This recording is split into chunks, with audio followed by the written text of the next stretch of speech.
Dans cette vidéo, je vais faire un petit match, l'hybride contre l'électrique, mais attention, pas n'importe quel cas d'hybride, tu vas voir tout ça dans la vidéo. Évidemment, j'ai l'esprit un petit peu biaisé, j'ai fait mon choix, mais c'est vrai que cette vidéo ne sera pas que subjective, elle sera aussi objective parce que je me suis renseigné sur beaucoup de sources avant de faire cette vidéo.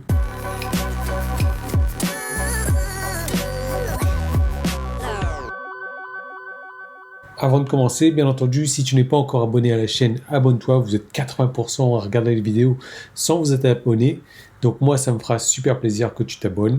Je te remercie par avance. Surtout si tu es un homme de plus de 25 ans, alors vas-y, abonne-toi, n'hésite pas, parce que les vidéos plaisent à cette tranche d'âge-là et à ce genre-là. Voilà, donc je te remercie. Tu me laisses aussi un pouce en haut si tu as aimé la vidéo et tu commentes et tu me dis ce que tu en penses. Alors, les avantages de l'hybride par rapport à l'électrique, c'est que déjà on va parler d'un type d'hybride. On va pas parler des hybrides non rechargeables qui sont un peu la première génération d'hybrides, les premières Toyota Prius par exemple, qui sont complètement dépassées mais qui ont l'avantage d'avoir contribué au développement de l'hybride et au développement de l'électrique aussi. Donc on va parler des hybrides rechargeables PHEV, donc plug-in hybride, qui ont une autonomie en électrique d'environ 50 km, ça dépend des modèles de voiture, et qu'on peut recharger chez soi, à domicile, sur une prise domestique, en 4 heures plus ou moins.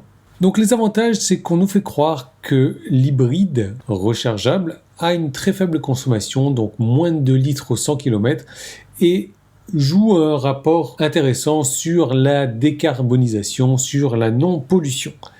En réalité, selon plusieurs sources et plusieurs tests qui ont été faits sur les forums, en réalité, on est plus vers du 5 litres au 100. On est loin de ce qui est annoncé, moins de 2 litres au 100, voire même dans certains cas 7 litres au 100. Et ça, c'est oui, pour l'hybride, ça a été prouvé. Tu peux rechercher un petit peu sur Internet. Donc, la consommation est limite 7 fois supérieure à ce qui est annoncé. Donc, on a un discours qui ne tient pas vraiment la route déjà. Et moi, je pense que l'hybride a été créé pour sauter un petit peu sur le marché de l'électrique qui est en pleine expansion. Certains constructeurs se disent « Ok, moi, j'ai pas encore les capacités de faire de l'électrique, donc je vais faire de l'hybride. » Et je vais faire un marketing à côté de ça pour que les gens viennent acheter mon hybride, mais en fait, c'est de la merde. Bon, désolé, c'est pas de la merde, mais c'est pas aussi bien qu'on ne le pense. Je vais me mettre tous les mecs en hybride à dos. Donc, ils ont une très bonne stratégie marketing, mais en réalité, c'est pas aussi beau que sur papier. Au niveau de la décarbonisation, bon, on est quand même à 118 grammes de CO2 pour 100 km, ce qui est complètement énorme. On est presque comparable à un véhicule thermique. Donc, aucun avantage de passer à l'hybride pour la planète, pour une meilleure consommation. Ce n'est pas du tout le cas et ça a été prouvé à multiples reprises. Le seul avantage de l'électrique, c'est sur les trajets quotidiens. Voilà, on ne va pas tomber en panne de batterie parce que le thermique prend le relais automatiquement quand la batterie est presque vide. Donc on ne change pas vraiment ses habitudes au quotidien. On peut se brancher chez soi le soir pour recharger, mais ça reste très très lent. Surtout pour une autonomie de 50 km. Donc pour moi, le seul avantage de l'hybride, c'est que si une personne hésite un petit peu de passer à l'électrique, ça va être une transition pour passer à l'électrique, même si c'est la pire des transitions possibles. Mais cette transition va jouer le rôle dans le fait qu'on n'a pas peur de tomber en panne de batterie. Évidemment, si ton réservoir d'essence est vide et que ta batterie est vide, là, tu auras un double problème.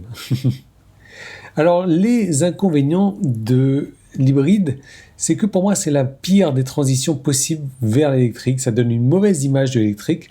Déjà parce qu'il y a une faible autonomie, il y a des recharges qui sont longues à faire et il y a des pannes beaucoup plus fréquentes. Il y a un tarif élevé aussi, on est à 35 000 € en moyenne, c'est plus cher qu'un thermique normal et au final c'est presque équivalent à un véhicule électrique. Ensuite on a un double moteur, on a un moteur thermique et un moteur électrique. Donc de par ça, on a 3 fois plus de chances de tomber en panne parce qu'on a le moteur thermique qui peut tomber en panne, le moteur électrique avec tout ce qui est composant de recharge qui peut tomber en panne, et le troisième moteur, ce qui fait la liaison entre l'électrique et le thermique, qui peut tomber en panne aussi. Donc du coup, ça se traduit par plus de maintenance, ça se traduit par un coût plus cher à long terme, ça se traduit par des coûts d'entretien plus importants aussi. Donc réellement pour moi, l'hybride ne comporte aucun avantage de la thermique parce que si on avait une thermique, tout simplement, on n'aurait pas besoin de faire d'entretien de batterie. En hybride, il faut entretenir sa batterie. Il y a aussi un poids supplémentaire de la batterie. 300 kg, c'est pas négligeable. Donc du coup, la thermique consomme plus, parce qu'il y a 300 kg de plus à tracter. Et il y a aussi moins de stabilité, parce que le poids de la voiture est mal réparti. L'hybride également ne bénéficie d'aucun avantage de l'électrique. On a un moteur thermique, donc les révisions de moteur thermique à faire, le changement de filtre, le changement d'huile, etc. Le coffre, du coup, est moins important parce que les batteries se retrouvent dans le coffre. Par rapport à une électrique pure, on a un moteur thermique. Il y a le poids moteur supplémentaire à prendre. Donc, du coup, notre conso électrique est plus élevé. Ce qui explique que les véhicules hybrides ont des grosses batteries, mais très peu d'autonomie. 50 km d'autonomie, c'est du n'importe quoi. Donc, encore une fois, pour moi, l'hybride ne combine que les inconvénients de toutes les solutions réunies. Donc finalement, et je te l'accorde, c'est sans doute un peu subjectif, mais beaucoup d'objectivité là-dedans. Je sais que vont s'en prendre à moi les personnes qui ont des hybrides ou qui ont envie de passer vers une hybride, et les autres seront d'accord avec moi, ceux qui ont fait leur choix entre rester à l'électrique ou rester au thermique, mais finalement on est très loin du rêve annoncé par les fabricants. On a une consommation plus élevée, on a une pollution plus élevée. Donc finalement, si on prend une hybride pour consommer moins, ce n'est pas du coup le cas. Si on prend une hybride pour la planète, on va pas l'aider la planète là. On a une autonomie électrique beaucoup trop faible, 50 km par jour, c'est génial. Si tu travailles en ville et que tu prends ta voiture tous les jours et que tu fais 15 km pour aller au boulot et 15 km pour revenir du boulot, alors là, c'est complètement génial. Tu vas utiliser un petit peu le thermique lorsque tu vas en vacances ou que tu fais des trajets d'un peu plus de 50 km. Donc là, ça peut être vraiment une transition qui est sympa. Enfin, tu vas pas sentir la faible autonomie de ton moteur électrique. Le problème, c'est que si tu fais un grand trajet, ta batterie électrique ne te sert à rien. Tu auras servi sur 50 km et après, si tu fais 200, 300, 400 bornes, 1000 bornes, elle ne te sert à rien ta batterie.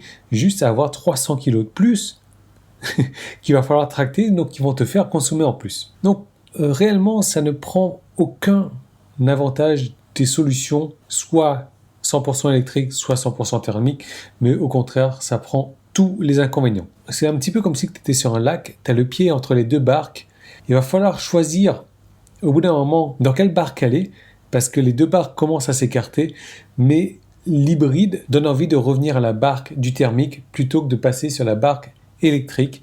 Pourquoi ? Parce que ça donne une mauvaise image de l'électrique. Je ne sais pas ce que tu en penses. Laisse-moi savoir tout ça en commentaire. Est-ce que tu as une hybride et pourquoi est-ce que tu as choisi une hybride ? Est-ce que tu ne veux pas d'hybride et que tu as choisi directement l'électrique ou le thermique ? Dis-moi ce que tu en penses en commentaire. Si tu es arrivé à ce stade-là de la vidéo, abonne-toi si ce n'est pas encore fait, puisque oui, il y a peut-être des chances que ça soit le cas. Et je te retrouve dans une prochaine vidéo et laisse-moi savoir vraiment ce que tu penses de ça.